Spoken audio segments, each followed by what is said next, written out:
What's up, everybody? My name is Philip. Welcome to the Bad Cigarette Podcast. Uh, it's been like the last time I did the first ever episode was kind of hard. I'm gonna be honest. So I made the video and then edited the video, and then after editing the video, I posted it, and then found out that I posted the wrong one that I did not edit. So I fixed that, and then tried to post another one that was edited. But for some reason, only half of the video actually was posted. So I just left it on my YouTube channel just to leave it there. You know what I mean? Because I didn't want to like all that work to go to waste. Instead of putting out the one that's not edited, I didn't want to do that. But at the same time, instead of not posting anything, despite all the work and the hours that I had put into the editing and stuff like that. So I just decided to put it out like that. The one that was edited, but almost like half of the whole podcast is the one that was able to be posted. But other than that, I'm back and I'm back in full throttle. No, I'm just playing. Hey, I'm back and yeah, I'm just here. And today I want to talk about planning, bro. I've known and I've seen some people that literally take their planning into a whole different level. There's people that know exactly what they're gonna do tomorrow, how they're gonna do it, and when they're gonna do it, and who's gonna be there, what time they're gonna get there. Like, you are different. If you do that, you're different. For me, dude, I just know the things that need to be done. So I know, okay, boom, I have work after work. I have to go, maybe, I don't know. Let's say, for example, I have to go fix a tire for my car. And then after that, maybe I'll go to the barber shop. Just maybe. So, like, I don't ever go harsh on myself to be like, you have to do this at this time, at this moment. No, I just keep it chill. I feel like when you stay ready, like it's not like I don't want to do anything. I'm ready to do anything, but at the same time, when I'm doing something, I don't want to do it too fast to the point where I'm just rushing it. I'm like rushing through things. You know what I mean? Because when you are rushing, you literally are more likely to fuck up, to make mistakes. I make mistakes. I make mistakes all the time. But like when it comes to myself, if I'm just going on with my day, I don't like rushing anything. I try sometimes when I have to. I try to like do things really fast, but I don't even be paying attention to that. I would try to like let's say I have to wash my shoes, and then at the same time that day I also have to go wash my car. And I want to do those two things in only a span of maybe 3 hours, bro. It's not gonna be done. Only maybe one thing is gonna be done, just maybe one, and then I'm gonna end up doing the other thing outside of those 3 hours. But that doesn't mean that I just been wasting the 3 hours. That just means I've been doing other things that I did not plan on doing. Not like also the things that I didn't need to do. But I just got like stepped out of my schedule and start doing my own thing. You know what I mean? I just can't stay in like one schedule. It's just I'm just not like that. But for the people that can do it, man, you guys are different. You guys are meant to. I just showed you guys my pajamas. Yeah, I'm wearing pajamas here. Cause it's like what time? It's 2:24 a.m. and I'm up. I'm recording this fucking podcast. Cause I don't fucking know what else to do. Man, I know what else to do. I could be asleep, but no. I feel like staying up and recording this. But anyways, yeah, for the ones that like to stay very organized and very informed about everything about what time this and that. Yeah, you guys are like a whole different breed, and I'm just not like that. I'm not saying there's anything wrong with being like that or not being like that, but I respect you guys because you guys actually pay attention. You guys are the one that actually probably so excuse me, probably get good grades in school too. Because if you plan that I'm gonna study for this test at this time to this time, and you actually do it, and then you like pay all attention that you need to be paying, you're gonna end up with a fucking A before you even know it. Gonna bring your test, turn it in before the before the teacher even sees it. You already have an A because they saw the dedication you was putting in and stuff like that. But I'm not like that. I'm not saying that I'm stupid academically. Maybe I am, but like, you know what I mean. But anyways, I want to talk about things that have been going on. So it's been a few weeks, as I said, ever since I recorded a podcast.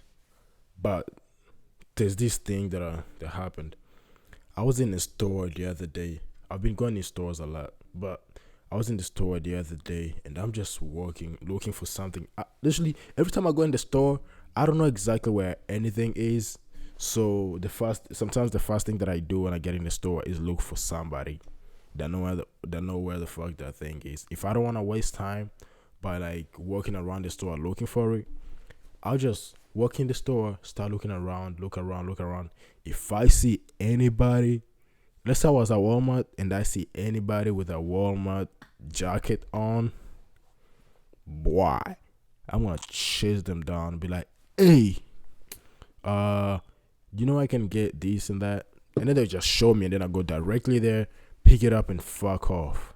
But then there's other days where I actually have time. So, and this one was like one of those times where I actually had time to like kind of like take my time with everything that I was doing at Walmart. So I'm in this store. I don't even think it was Walmart. I really don't. I think it was like Target or Marshalls or something like that. So I'm in the store, right? I'm looking. I don't know exactly what I was looking for too. And this mother and their baby boy pass by. This kid is literally just weeping, crying, talking about, I want that. It sounded like this kid just wanted a flower, and his mom didn't want to give him the flower for some reason, or some kind of toy. I don't know what it was that he was crying for, but I'm assuming it was a toy. And literally the baby was just crying hard. And I was like, man, if I could, if I could, and not have anybody like say, you shouldn't be yelling at a kid, this and that. I could have been like, hey, dude, just, don't cry. Because you're loud and it's, I'm not saying it's annoying, but if you're the one in my position, you could have been like, yeah, this baby does want the flower. Maybe he should get the flower. But at the same time, bro, you don't have to blow up everybody's ears. And he was old enough to know that he shouldn't be crying in public in a store.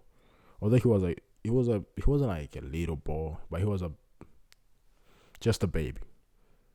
Not like a baby to carry like this, but he was like, I want to say maybe 7 years old. I feel like at 7 years old, you should know that you shouldn't be crying in a store full of other kids that are probably behaving.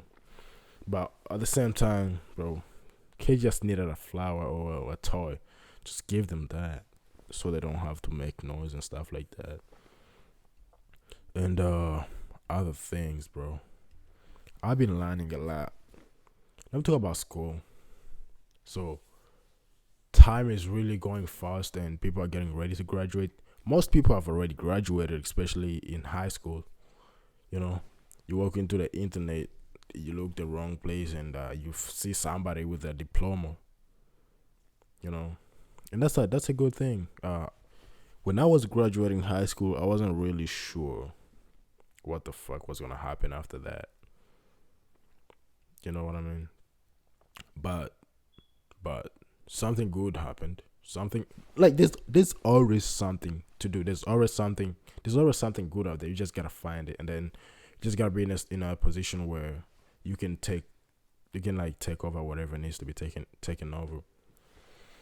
But for the people that are graduating from high school now, I don't know how they feel. I spoke to one of them. They said it was just normal. They don't feel anything different. Also, that's how I felt. I thought there was something wrong about the fact that I didn't feel like there was anything special. I mean, like I knew it was special. I knew I had just graduated.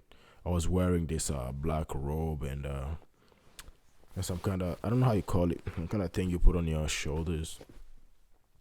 And also, I won an award.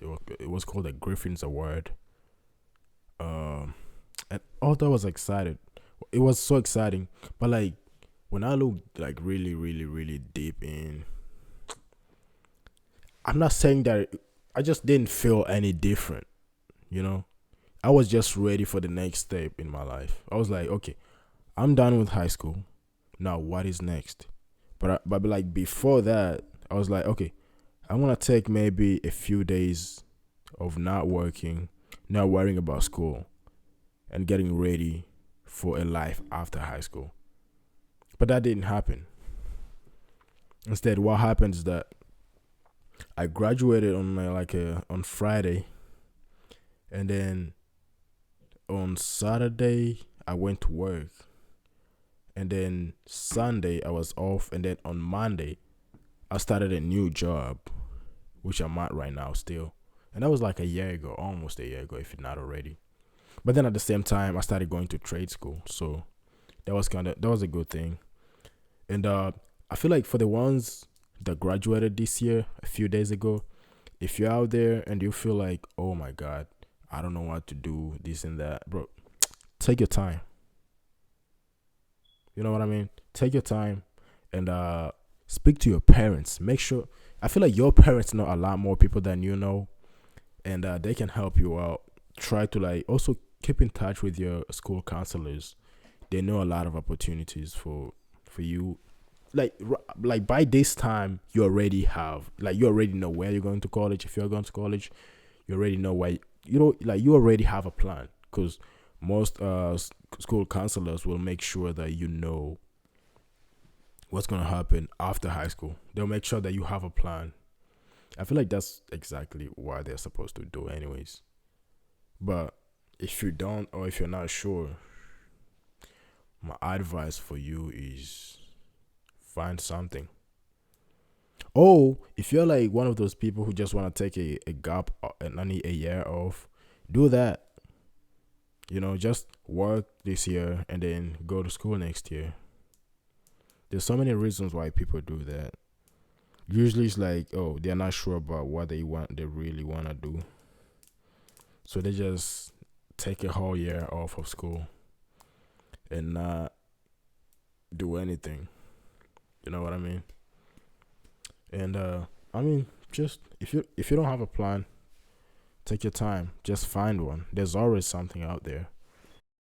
I feel like the worst thing you can do is nothing.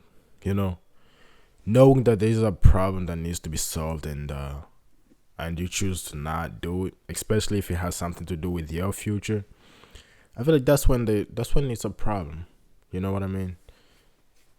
Just do something.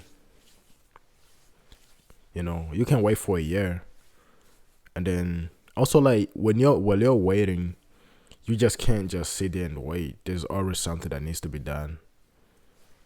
I don't know. I'm just saying, bro. Just do something. Do something. Do something. Anyways, let me talk about cows. I like cows, bro. You know, not only that they can give us meat, leather, and all like stuff like that.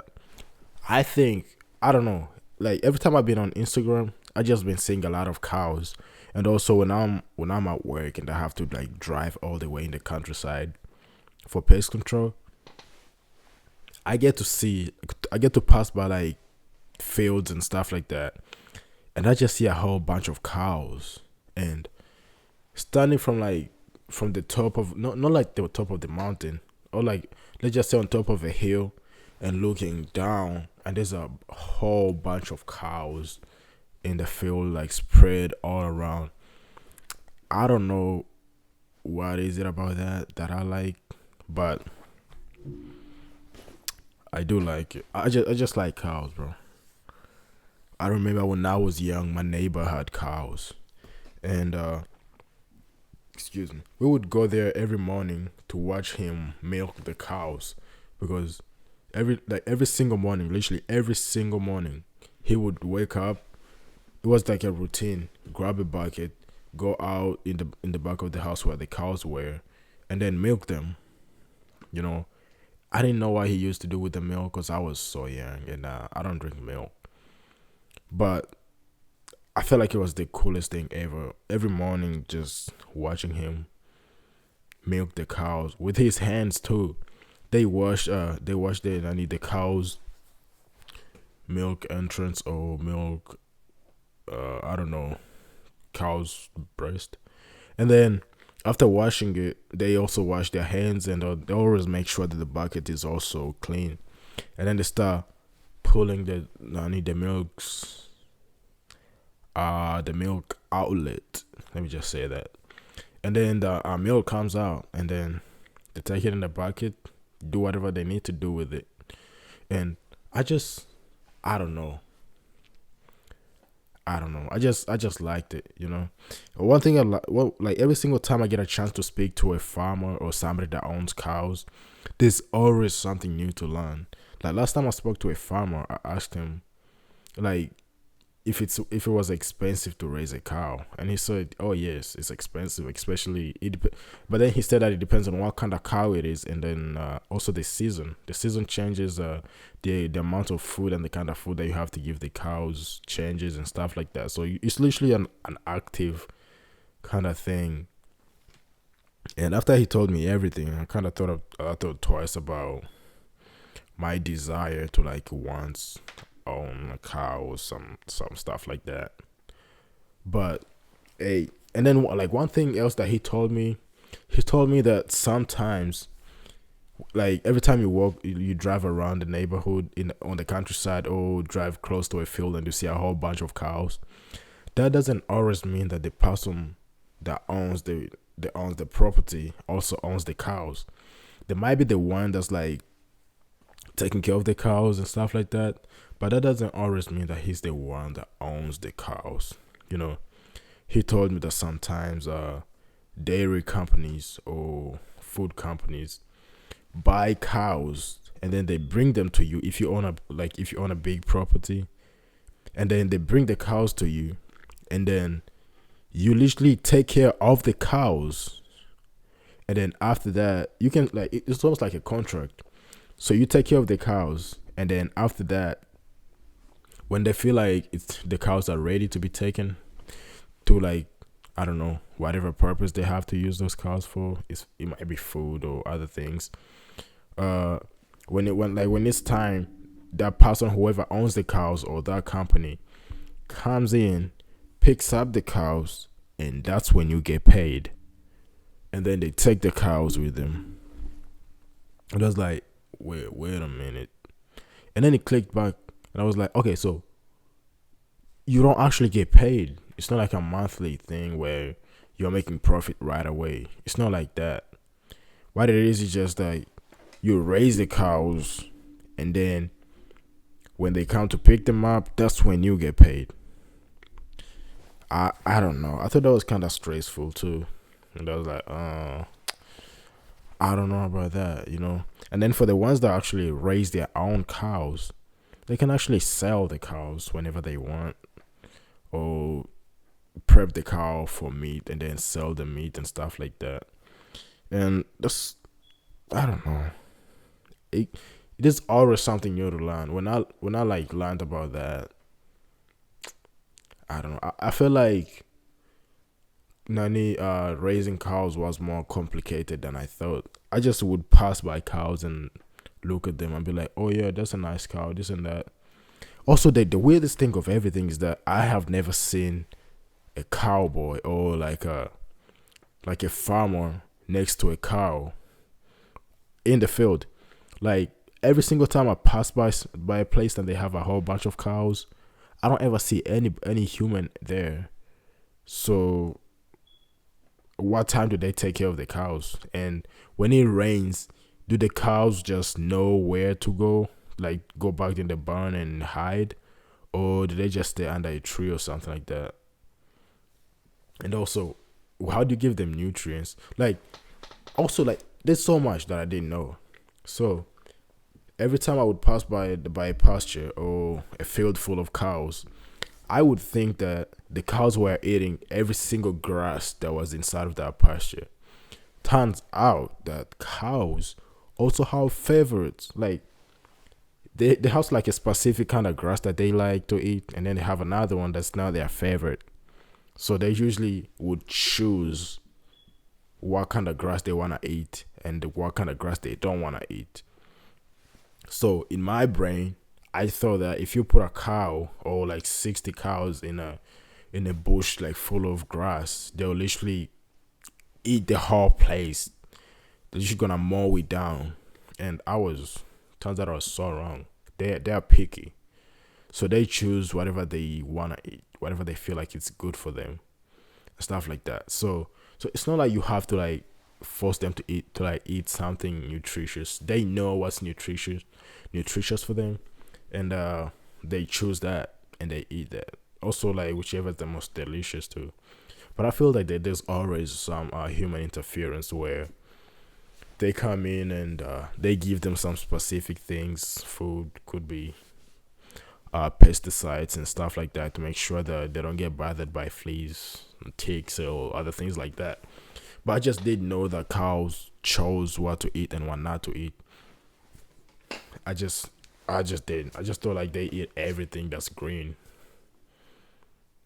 That is not true. You know, they have favors.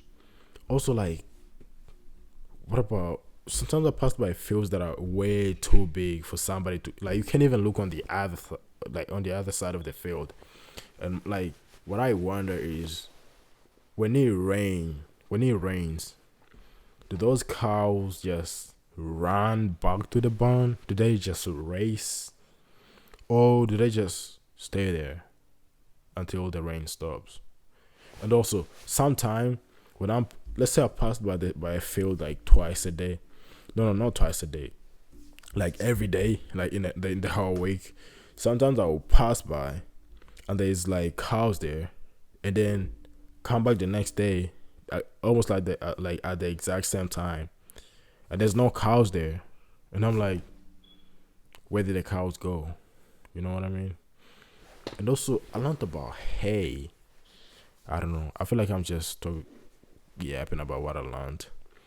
Yeah, it turns out hay is there's also two different kinds of hay. There's like one cow hay, and then there is what is it? Shoot. And then there's like horse hay. And horse hay is more expensive than cow hay, you know. Both of them grow up really fast. And every time they grow, you have to cut them. And then after cutting the hay, you just let it sit for like 3 days. That's what this guy told me, for like 3 days. After that, you can do something called baling, which is like where you like put them in circles and then get them ready to be sold or to be shipped out to like the farmers that need them. You know, this is some cool agricultural stuff that I didn't know about. You know what I mean? Hey, what can I talk about? Let me talk about paintings, bro. I haven't painted in a very, very, very long time.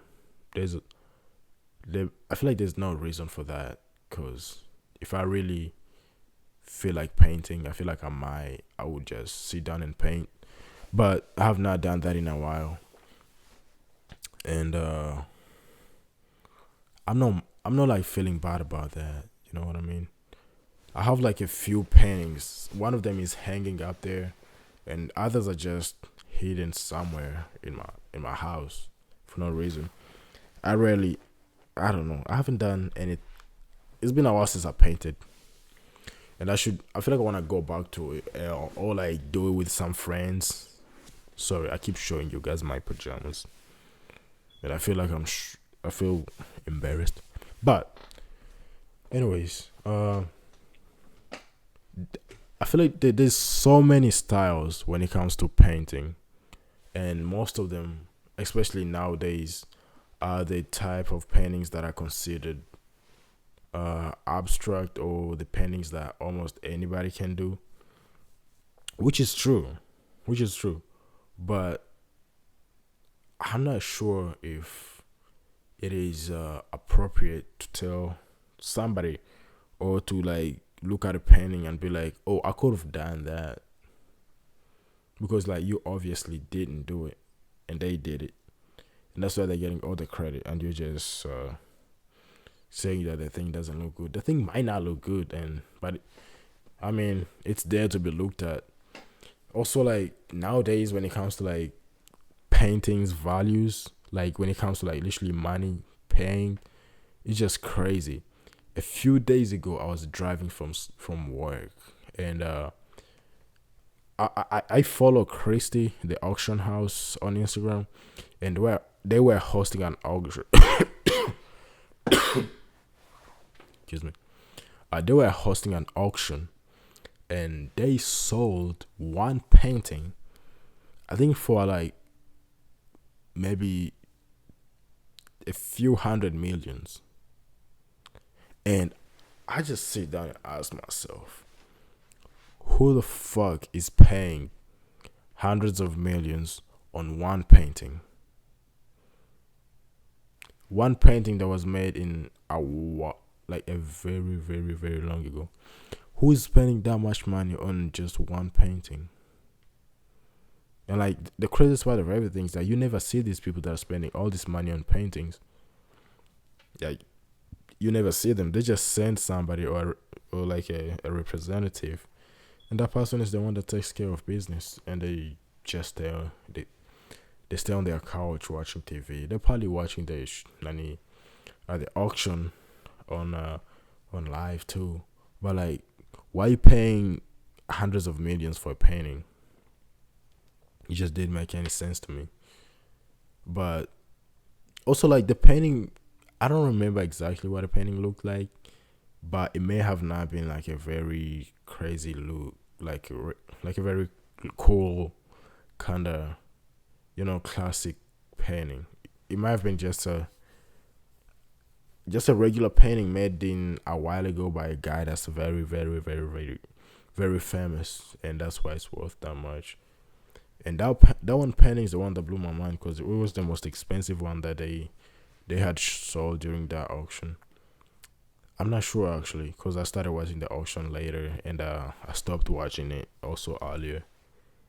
But personally, sometimes I don't understand why big people are willing to pay so much money for a painting. I don't know. Some people be like, oh yeah, they use them for tax fraud, this and that. Whatever they're gonna use them for. I just feel like, also at the same time, every single time these people buy a painting, they just keep it, like they just keep the painting in their house in a vault. They lock it for years, and then they wait until the prices are jacked up. And that's when they bring it back and sell it. It's an investment. If you're buying it for an investment and you just want to keep it inside of your house, that might be cool with some people. But personally, I feel like everybody should be able to experience paintings or art in general without having somebody that has a crazy amount of millions to come and just snatch it from the, I don't know, I want to say the general public, general, like normal people, and just go ahead and pay a shit ton of money on it and then hide it inside of your room until the price has gone up. I mean, like, there's nothing wrong with that, but like, it's also good to like I don't know, bring it out so that people can look at it again. I know that so that they can know that it actually exists. But hey, man, I want to say thank you so much for watching the Bad Cigarette podcast. If you've been watching or listening, thank you for listening. Thank you for participating and stuff like that. If you want me to talk about something, you can just send it. You can just send it to me on direct message or something like that, and then I'll talk about it.